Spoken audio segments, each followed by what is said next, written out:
पहुना को पलामू की जनता छोड़ ही नहीं रहे हैं तो अपना गांव में कहाँ से जाएंगे वो? आ रहा होगा समझ में उनको कि हमको जनता छोड़ रही है कि भगा रहा है। यहाँ पे सब कोई जो है जहाँ जा रहे हैं उनको स्वागत मिल रहा है कि जाइए बीडी जी, अबरी यहाँ से आपकी चलती नहीं चलेगी। यहाँ पे गठबंधन से पलामू में किसको टिकट मिलने वाला है सर? किसको टिकट दिया जा रहा है इंडिया गठबंधन? सवाल ये है कि आरजेडी का दावा यहाँ पे 2 लड़ने का है जी, है ना, लेकिन कांग्रेस जो है यहाँ पे दावा 7 कर रही है और झारखंड मुक्ति मोर्चा का 5 है। तो झारखंड मुक्ति मोर्चा के तरफ से भी अभी तक सीट शेयरिंग में कोई ना अभी राय हुआ है ना बात हुआ है।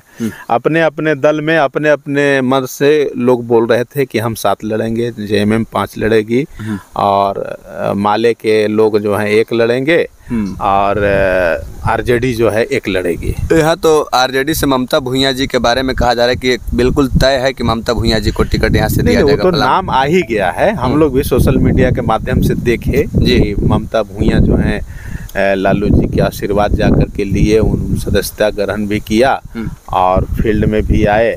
हमारे आदरणीय जिला अध्यक्ष महोदय राजेंद्र प्रसाद सिन्हा जी के यहाँ जाकर के हाथ जोड़े और साथ मांगने का आह्वान किए।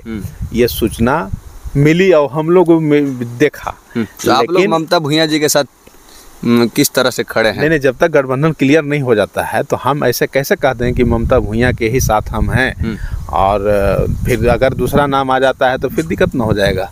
अभी चतरा भी क्लियर नहीं हो पाया है, चतरा आरजेडी लड़ेगा कि कांग्रेस लड़ेगा ये भी क्लियर नहीं है। पलामू आरजेडी लड़ेगा कि कांग्रेस लड़ेगा क्लियर नहीं। क्या लग रहा है कि अभी उलटफेर फिर हो सकता है? नहीं, ये क्लियर हो जाएगा, 1-2 दिन में क्लियर हो जाएगा, चाहे जिससे भी हो। इतना आप निश्चिंत रहिए कि आला कमान का जो भी आदेश रहेगा या ममता भूंइया के साथ जाने का आदेश रहेगा या गठबंधन के जो भी उम्मीदवार आएंगे उनके साथ जाने का, कोई भी आवे हमको, हम उनके साथ रहेंगे। क्योंकि ममता भूंइया जी बीजेपी पार्टी को छोड़ करके आई हुई है, आरजेडी में शामिल हुई है। यही है, अब आई है तो और अगर हर दल स्वागत करता है किसी को। देखिए, अगर कार्यकर्ता किसी पार्टी से दूसरे पार्टी में आता है तो हर दल ये चाहता है कि हमारा कुनबा अगर बढ़ रहा है तो बढ़ेगा। अगर कुनबा ही बढ़ाता है। अगर इंडिया गठबंधन से इनको भी अगर टिकट नहीं मिला तब तो आप लोग क्या सम्मानित कर रहे हैं? ममता भूंइया को नहीं मिला, ये तो चाहे हम तो बोले ना, फर्स्ट में बोले कि आला कमान का जो आदेश कुछ उम्मीद लेकर, कुछ भरोसा लेकर के ही आई हुई हैं, शामिल हुई हैं।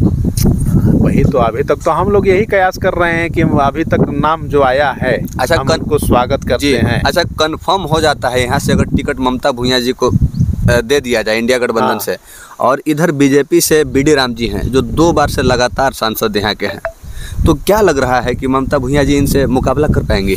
बिल्कुल कर पाएंगे, इसलिए कि 10 वर्षों में जो है जो अपने कार्यकर्ताओं को खुश नहीं रख सकते हैं बीडी राम जी।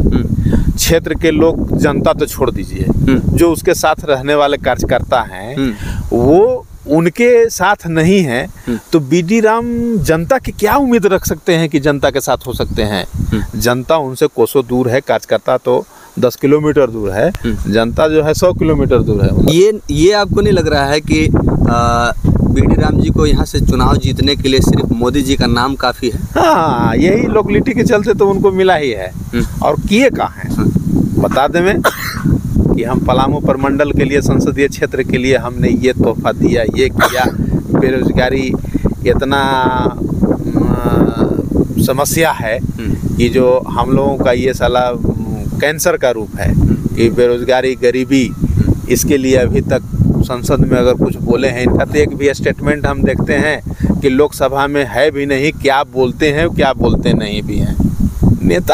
नेता ये सब नहीं ना है, ये सब जो हैं बाबू बन के रिटायर हुए और बाबू बन के जो हैं नेतागिरी करना चाहे। सर, लेकिन फिर भी 2 बार से वो सांसद हैं, कुछ तो अच्छा काम किए होंगे तभी उनको 2 बार पलामू के जनता मौका दिया।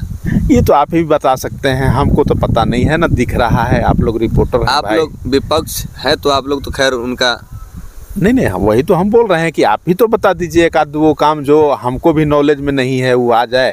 आप लोग रिपोर्टर हैं, पलामू प्रमंडल के विभिन्न क्षेत्रों में घूमते रहते हैं, लेकिन अभी तक हमको लोकसभा संसदीय क्षेत्र से एक भी काम, उनका भी कोटा भी कहीं हुआ है ये हमको नहीं लगता है। हमको दिखा दीजिए चैनपुर प्रखंड में एक भी कोटा जो अपना किए हों, हम कहीं नहीं देखे हैं। हम आपसे जानना भी चाहते हैं, अगर है तो बता दीजिए, ताकि कहना पड़े कि चलिए भाई ये को कम से कम किया था। तो क्या लगता है, जैसे कि बीडी राम जी को लोग पलामू के पहुना कह रहे हैं, तो पहुना से दीदी इस बार मुकाबला कर लेंगी? अरे पहुने में तो गोड़ धवाई में 2 बार उनको सांसद का सीट मिल गया है ना। अरे भैया आप तो बकसिए जाइए बिहार होने, देखिए जहाँ के रहने वाले हैं वहाँ से तो चुनाव लड़के विधानसभा भी देखा दीजिए जीत करके। लेकिन मेरा कहना है कि ठीक है, नेता का मतलब होता है कि जमीन पकड़ के चलना। पहुना को पलामू के जनता छोड़ ही नहीं रहे हैं, तो अपना गांव में कहाँ से जाएंगे वो? आ रहा होगा समझ में उनको कि हमको जनता छोड़ रहे हैं कि भगा रहा है। यहाँ पे सब कोई जो है जहाँ जा रहे हैं उनको स्वागत मिल रहा है कि जाइए बीडी जी, अबरी यहाँ से आपकी चलती नहीं चलेगी, नैया डूब गई है। तो वो बात नहीं है, कार्यकर्ता खुश है या नहीं है हमको उससे कोई मतलब नहीं है। लेकिन जो 10 साल का कार्यकाल रहा उनका, पलामू प्रमंडल के लिए क्या दिए हैं? सिर्फ हम तो वही 1-2 बार कहीं सुने हैं कि शौचालय के नाम लेते हैं। अरे भैया वो तो मोदी जी का दिया हुआ योजना है, तो उस पर क्या आप गुमान करते हैं? आप ना कुछ तरह के दिखाइए कि पलामू चैनपुर प्रखंड में सेमरा सबसे बड़ा माइंस है ना, इस पर कई बार आवाज उठाए बीडी राम, जो सेंट्रल सरकार तक संसद में बात उठाना चाहिए। अगर ये माइंस अगर खुल जाए, यहाँ पे मैग्नेटाइट है और व्हाइट पत्थर क्या उसको बोलते हैं, दाना बनता है, ये माइंस कईयों वर्षों से बंद है।